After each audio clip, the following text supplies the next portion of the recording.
네, 안녕하세요. 오늘은 제가 성경 공부를 못해서요. 제가 오늘은 미리 녹음을 해서 여러분들과 영상을 나눠드립니다. 우선 기도를 말씀을 시작하겠습니다. 하늘에 계신 하나님 아버지, 제가 녹음하는 성경 공부가 즉석은 아니지만 들으신 분들이 들으실 때 은혜를 받고 성경의 단순한 그 모습을 볼 수 있도록 도와주세요. 예수님의 이름으로 기도드렸습니다. 아멘. 먼저 카메라를 좀 켜겠습니다. 네. 그러니까 이제 성경을 볼 때, 계시록을 볼 때 우리는 계시록을 이해하기 위해서 진짜 굉장히 많은 연구를 하고 계시록의 계시록이 그 계시록을 이해할 수 있게 준비된 그 구석이나 성경 그 책들을 본다면 진짜 끝이 없습니다. 그러니까 저희 집을 아마 꽉 채워도 남을 거예요.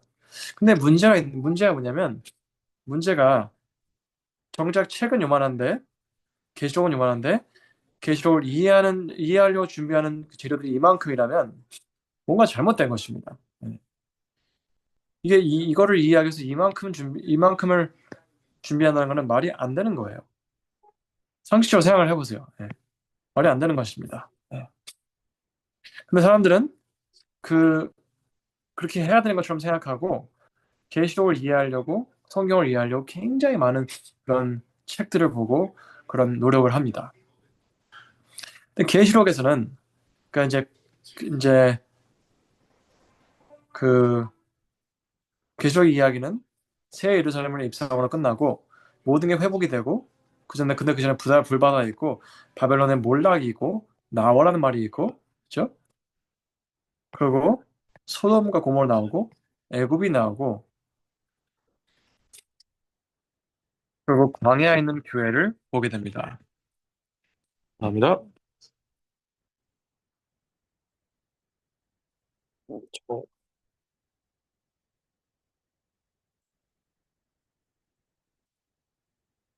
이것은 참 이게 다 나오는 거예요. 근데 우리는 주로 이제 어떻게 연구를 하냐면 우리는 발람에 대해서 연구하고 하늘 성소에 대해서 연구하고 그다음에 광야에 있는 교회 애굽이 무슨 뜻이냐 소돔은 무슨 뜻이냐 바벨론 나와라 우리가 전해야 된다.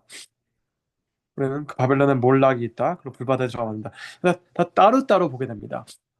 그러니까 우리는 따로따로 해석하다가 이게 정보 중심으로 성경을 보게 되는 것입니다. 근데 여기서 중요한 게 있어요.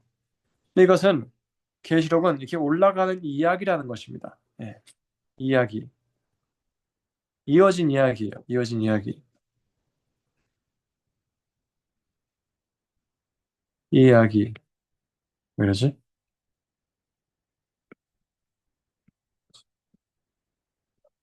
네.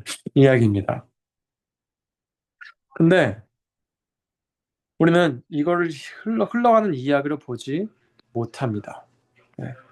하나하나 다 따로따로 봅니다. 여기 뭐 이거 애국, 광야, 하늘 성소 그냥 복잡하게 봐요.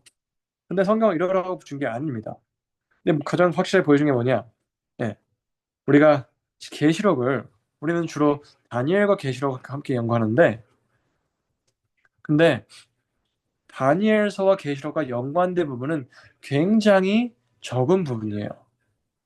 다니엘과는 다니엘 계시록은 굉장히 작은 부분, 굉장히 작은 부분에서 동일한 것입니다. 예. 그러면 계시록을 제대로 이해하려면 뭐 어디를 봐야 되냐? 모세오경을 봐야 합니다. 보시는지 모르겠는데 굉장히 단순합니다. 에덴 동산에서 시작해서 세르사람이 입성하고 추방이 쫓겨나지만 회복이 완성되고 그리고 홍수가 있고 불바다가 있습니다. 바벨탑을 건축하고 바벨론이 몰락합니다. 아브라함이 바벨론에서 나오라고 말을 들었고 마지막 사람들도 바벨론에서 나오란 말을 듣습니다. 소돔과 고모라 나오고 마지막에도 소돔과 고모라 나오고 그 모세오경에 애굽이 나오고 이집트 그리고 계시록에서 또 이집트 나옵니다. 그리고 여기서 광야 경험을 하고 광야에 있는 교회를 보게 돼요. 우리는 신약에서 그리고 성전이 나오고 하늘 성소, 진짜 성소 보게 됩니다. 또 발람 선지자 나오고 발람 선지자 나오게 됩니다. 보이시겠지만 계시록은 이게 올라가는 이야기고 모세오경은 내려오는 이야기입니다. 한국말로는 영어로는 mirror image라고 그래요. 거울을 보는 것처럼 똑같다는 것입니다. 그러면 우리가 여기서 이게 뭐냐, 이게 뭐냐, 이게 뭐냐 다 하나하나 다 따진다면 끝이 없어요. 하지만 우리가 이, 이 모든 것이 우리가 이제 구약을 통해서 모세오경에서 이 흘러가는 이야기 모든 게 하나하나 이어져 간다는 걸 알게 될 때 우리는 계시록을 봤을 때 계시록에서도 흘러가는 이야기를 보게 되는 것입니다. 나아가서 시작하는 이야기와 끝에 있는 이야기가 똑같다는 걸 알게 될 것입니다. 네. 그렇다면 성경은 가장 세상에서 이해하기 쉬운 책입니다. 왜냐? 시작과 끝이 똑같으니까요. 네. 시작과 끝이 똑같으면 그걸 힘들어한다면 그건 말이 안 되는 것입니다. 우리가 뒷부분을 이해 못한다면 여기에서 진짜 수많은 책을 읽어야지 이해가 가능하다고 생각한다면 우리는 그저 우리가 뭐 지식적으로 부족한 것이 아니라 정신적으로 뭔가 모자란 것이 아니라 앞부분을 우리가 제대로 안 봤다는 것입니다. 앞부분을 제대로 본 사람은 뒤에 오는 것을 당연하게 깨닫게 되는 것입니다. 제가 어떤 예를 들자면 제가 이제 저희 아들이 3살 때부터 교회에서 집에 가는 게 알았어요. 그냥 많이 다녔으니까. 그리고 교회를 많이 가니까 그냥 더듬어서 돌아오는 길도 당연히 알게 되는 것입니다. 여러분 우리가 어딜 가는 걸 많이 하면 돌아오는 건 당연하게 알게 됩니다. 이게 당연한 거예요. 그렇다면 우리가 모세오경의 흐름, 이야기를 알 수 있다면 계시록이 돌아가는 이야기라는 걸 당연하게 알게 될 것입니다. 근데 이걸 모른다면 여기서 지금 우리가 이해를 못하고 답답해한다면 우리는 앞부분을 무시한 것입니다. 네. 하나님께서는 성경을 이것보다 더 쉽게 만들어 주실 수 없어요. 앞에 모든 게 들어가 있는 것입니다. 그리고 이제 신약에 그 이제 계시록의 1장부터 3장에 7교회 역사가 나와요. 이거는 뭐냐면 구약의 역사책들 여호수아부터 에스더랑 네, 똑같은 모습입니다. 역사를 보여주는 거예요. 네. 그리고 편지서 로마서부터 유다서는 지혜책과 선지자서를 똑같은 그러니까 거울로 보는 것처럼 보여주는 것입니다. 왜냐하면 로마서부터 유다서는 다 누구한테 이건 이야기들이 아니고 누구한테 쓴 편지들이잖아, 편지. 그렇죠? 그 지혜책과 선지자서도 이게 이건 지혜책은 욥기나 시편은 거는 사람이 하나님께 쓰는 한탄과 이 기도를 기록한 거고 선지자서는 이사야서부터 말라기까지 하나님께서 그들을 향해서 보내시는 편지들입니다. 네. 그러면 편지서와 지혜책과 선지자서는 당연히 이게 똑같은 거예요. 그럼 이게 뭘 말해주는 거냐면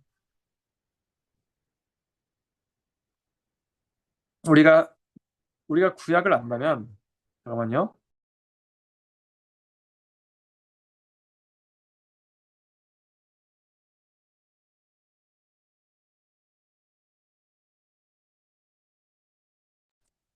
죄송합니다. 여기서 보시겠지만 우리가 앞부분의 흐름을 따라간다면 이 앞부분의 흐름이 뒤의 흐름을 똑같이 하고 있다는 걸 알 수 있을 것입니다. 근데 반대로 올라가는 거죠. 네. 흐름이 이렇게 한다면 반대로 올라가는 거죠. 그러면 우리가 앞부분의 흐름을 안다면 뒤에 돌아가는 흐름을 당연하게 알 것입니다. 그럼 우리가 신약을 힘들어한다면 그거는 우리가 구약을 무시했다는 것입니다. 구약을 이해로 아는 사람은 신약의 그 신학을 알게 될 것입니다. 신학. 그러면 이 신약의 신학은 예? 구약의 이야기에 밑받침한 것입니다. 근데 틀이 똑같아요. 예. 여기 이런 이야기들이 있고, 다음에 역사책, 역사, 역사, 그리고 지혜책과 편지서책. 그리고 여기서는 편지서를 시작해서 역사로 넘어가고, 그 다음에 마지막에 이 똑같은 흐름을 따라간다는 것입니다. 그리고 이 모든 거는 복음서와 사도행전에서 틀어지는 것입니다. 근데 보시면 알겠지만 우리는 이 구약의 이야기는 계속 안 좋아지고 있습니다. 네. 하나님께서 그러니까 좋게 시작을 해가지고 이야기가 좋게 시작해서 역사책은 계속 타락을 하고 나중 가서는 모든 거가 진짜 무너지고 바벨론에 가 있는 그런 모습으로 끝나는 것입니다. 여기서 알려준 게 뭐냐면 유다와 이스라엘은 예, 이 메시아이신 예수님을 받을 자격이 없는 사람들이었습니다. 근데 먼저 자격이 없는 사람들에게 오신 그 예수님께서 여기서 다시 오신다는 것입니다. 근데 보면 이 구약의 흐름이 계속 타락해 가는 것처럼 이 신약의 흐름도 타락해 갑니다. 그래서는 완전히 소돔과 같은 애국과 같은 바벨론과 같은 이런 나라에 살고 있는 그런 상황 그런 신앙을 하고 있는 세상을 보게 되는 것입니다. 그러면 이 계시록에 나오는 그림 속에서 인류는 예수님을 받을 권리나 자격이 없습니다.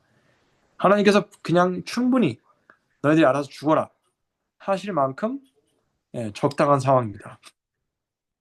하지만 우리는 우리의 상황과 상관없이 우리가 보이는 것과 상관없이 우리의 자격이 있냐 우리가 그 준비가 되어 있냐 이런 것보다 그거를 통해서 예수님이 오시냐 않으시냐 따지는 것이 아니라 우리가 자격이 없지만 우리가 처음 자격 없는 이스라엘에게 유다에게 오신 예수님이 다시 한번 자격 없는 우리를 위해서 오실 거라는 그 믿음을 갖게 된다는 것입니다. 그럼 우리는 많은 경우 내가 구원을 받을 거냐 안 받을 거냐 그러고 앉아 있습니다. 이거는 우리가 우리가 우리의 신앙이 나아져야지 좀 좋아져야지 굿 잘해줘야지 더 노력해야지 하나님께서 우리를 구원하실 거라 생각을 합니다. 하지만 우리가 구약의 흐름을 안다면 신약의 흐름조차 자격이 없는 사람들을 위해서 오시는 예수님의 모습을 보고 믿게 되는 것입니다. 여러분 우리가 구약을 통해서 알아야 되는 것은 의로운 사람은 세상에 한 명도 없다는 것입니다. 다 죄인이라는 것입니다. 완벽한 사람은 없어요. 하지만 하나님이 완벽하시기에 그분이 의로우시기에 우리는 그분을 약속을 믿는 것입니다. 여러분이 보이실 거라 믿습니다. 성경은 복잡한 책이 아닙니다. 앞부분에 끝부분과 똑같은 그림이 있는 것입니다. 똑같은 거예요. 그런데 이걸 놓치는 사람은 성경을 이해할 수가 없습니다. 앞부분을 모르는데 마지막 부분을 어떻게 이해하겠습니까? 마지막 부분에 대해서 계시록에 대해서 책을 굉장히 많이 썼다는 것은 복잡하게 본다는 것입니다. 하지만 우리가 모세오경 이 부분의 이 이야기를 흐름을 본다면 우리는 모세오경에서 역사책으로 가는 것, 역사책에서 모세오경에서 역사책, 그리고 역사책에서 지혜책, 그리고 지혜책과 선지자서에서 자격 없는 사람들 위해 오신 예수님, 그리고 그것을 받아들인 사람들이 어떻게 변화되는지 보는지 사도행전, 그리고 지혜책과 선지자서와 똑같은 편지서들을 이해하게 되고 그러면 그 편지서들을 이해함으로써 일곱 교회 역사가 마음속에 와닿고 마지막에 계시록이 당연하게 이해되고 그게 이해되는 걸 넘어서 우리는 구원의 확신을 갖게 되는 것이다. 확신. 그러면 이 확신은 나에게서 오는 것이 아니면 내가 얼마나 잘했냐, 내가 얼마나 노력하고 있냐 이것이 아니라 그저 약속하신 분이 신실하시다 믿는 것에 오는 것입니다. 근데 그분의 신실하심은 그냥 우리가 노력해서 보는 것이 아니라 이 흐름 자체에서 보는 것입니다. 벌써 한 번 신실하셨는데 다시 한번 신실하지 않으시겠습니까? 그렇기 때문에 우리는 구약을 이해해야 합니다. 그냥 성경을 이해하는 걸 넘어서 이 한 번 자격 없는 사람들을 위해서 처음으로 오신 예수님 그 모습 속에서 우리는 다시 오실 예수님을 보게 되는 것입니다. 여러분, 여러분 성경을 이해하고 싶으시면 모세오경을 하나의 이야기로 보시기 바랍니다. 감사합니다.